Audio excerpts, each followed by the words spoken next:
इसको network highlight Google's में न डालेंगे तो आपके मोबाइल से आप पर भी केस होगा, मुझ गाइड पर भी केस होगा। सर नालंदा दो शब्दों का मेल है, नालम प्लस दा। नालम का अर्थ होता कमल, लोटस जो ज्ञान का प्रतीक है और दामन देती है, जो ज्ञान देती है वही नालंदा है। नालंदा विश्वविद्यालय जिस समय चल रहा था, एशिया में आइए 3 विश्वविद्यालय चल रहे थे। एक तक्षशिला रावलपिंडी पाकिस्तान में है, नालंदा में और विक्रमशिला भारत में। लेकिन सर तीनों में सर्वश्रेष्ठ नालंदा विश्वविद्यालय ही था। चूँकि यहाँ 10,000 विद्यार्थी थे, 1500 शिक्षक थे। उस समय लड़कियाँ नहीं पढ़ती थी। इसका एरिया 10 किलोमीटर लंबा, 5 किलो चौड़ा था। 108 हॉस्टल थे, 108 टेम्पल थे और 108 सब्जेक्ट की पढ़ाई होती थी। सब्जेक्ट वाइज हॉस्टल था, इसलिए नालंदा विश्व का प्रथम विश्वविद्यालय था। तीनों भारत में था, भारत विश्व का गुरु था। उस समय सर पाली और संस्कृत में पढ़ाई होती थी। नालंदा की स्थापना 413 AD में कुमार गुप्त ने किया।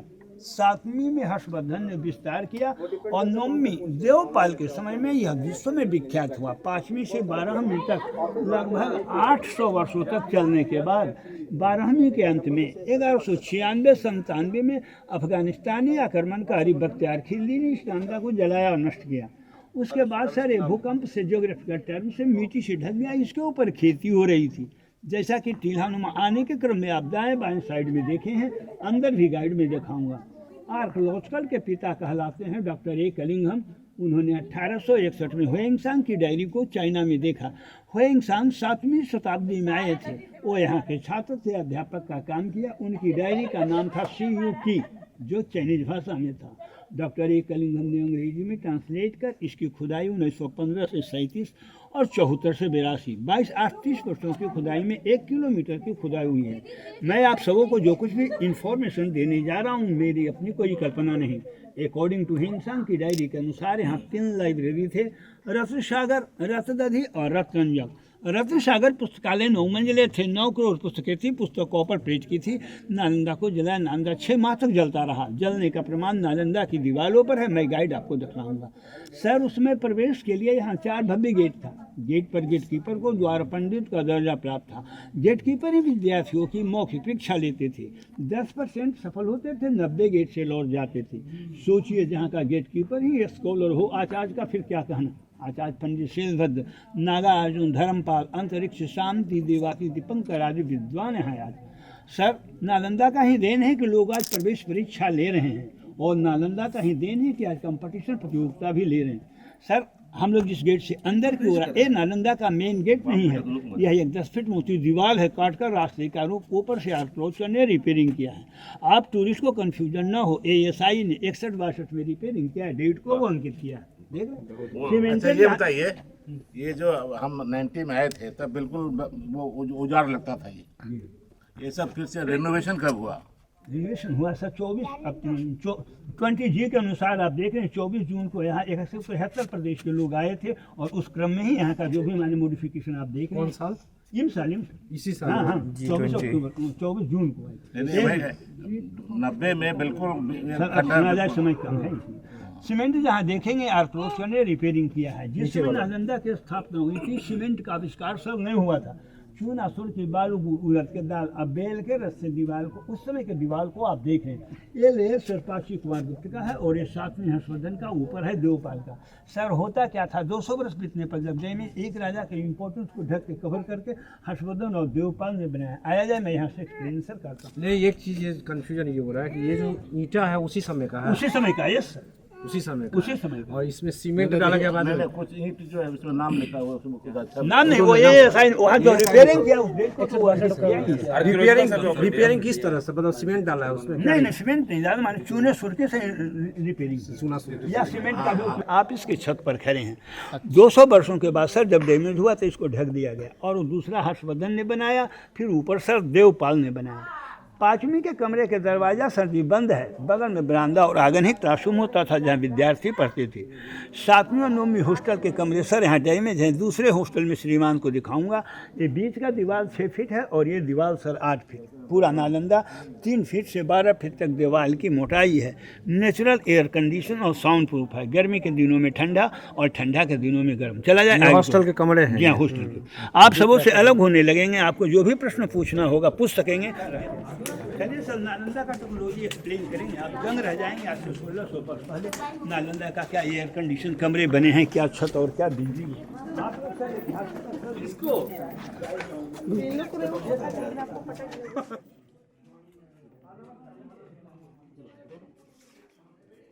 और यहाँ आकर श्रीमान जी खड़े हैं। ये 2 मेडिटेशन और ये 3 मेडिटेशन के चबूतरा हैं। ये साइड में सर 11 हॉस्टल है, 1 2 3 4 5 6 7 8 9 10 11। गेट पर बुद्ध की मूर्तियाँ सभी का डैमेज है।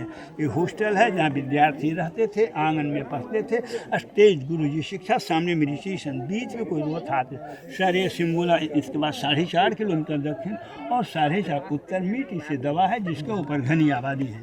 और ये साइड में सर 6 1 2 3 4 5 6 अभी 11 हॉस्टल, 6 मंदिर सर देख पाएंगे। अभी 97 हॉस्टल, 102 टेम्पल और मिट्टी से दबे हैं, जिस पर घनी आबादी बस रही है। चलिए कुछ इंपॉर्टेंट पार्ट है सर, गाइड हमें एक्सप्लेन करें।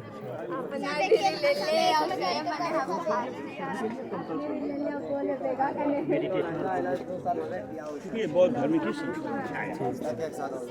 थोड़ा 5वीं शताब्दी का सिंबल, सीढ़ी के नीचे में आप धनुष की आकृति को सर देख रहे हैं, वो कुमार गुप्त के टाइम को प्रमाणित करता है, जिसे अशोक का अशोकस्तंभ सिंबल है। अभी के राजा लोग नेम प्लेट लगाते हैं, उसमें राजप्रतीक देते थे। सर एक कंक्रीट का लेयर देखा जा रहा है, वो हर्षवर्धन का है, उसके ऊपर स्टेज से नहीं आप वो यहाँ तक था, नीचे से यहाँ से ऊपर जाने व्यवस्था थी।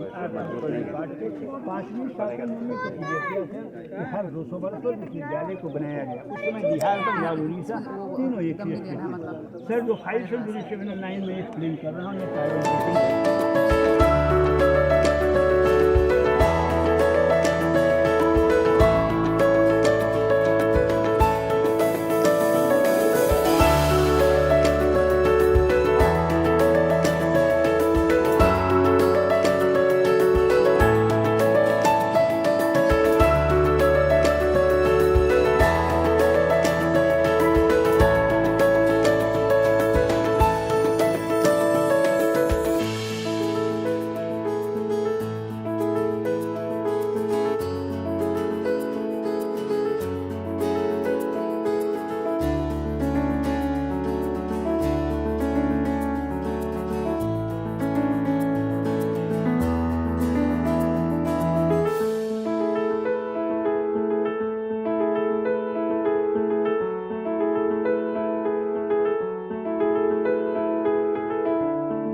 सील, वॉलरस, क्रस्टेशियन, बैक्टीरिया, समुद्री एनिमोनी और हाँ, ब्लू व्हेल भी, जो पृथ्वी का सबसे बड़ा जीव माना जाता है। और जंतु ही नहीं, इन समुद्रों में पौधों की भी लाखों प्रजातियां। इन विशाल समंदरों का पानी हमारी पृथ्वी का लगभग 3/4 हिस्सा है। इस धरती पर 5 बड़े महाद्वीप के हर हिस्से के मौसम पर असर डालते हैं, चाहे वो मौसम कितना ही खतरनाक क्यों ना हो।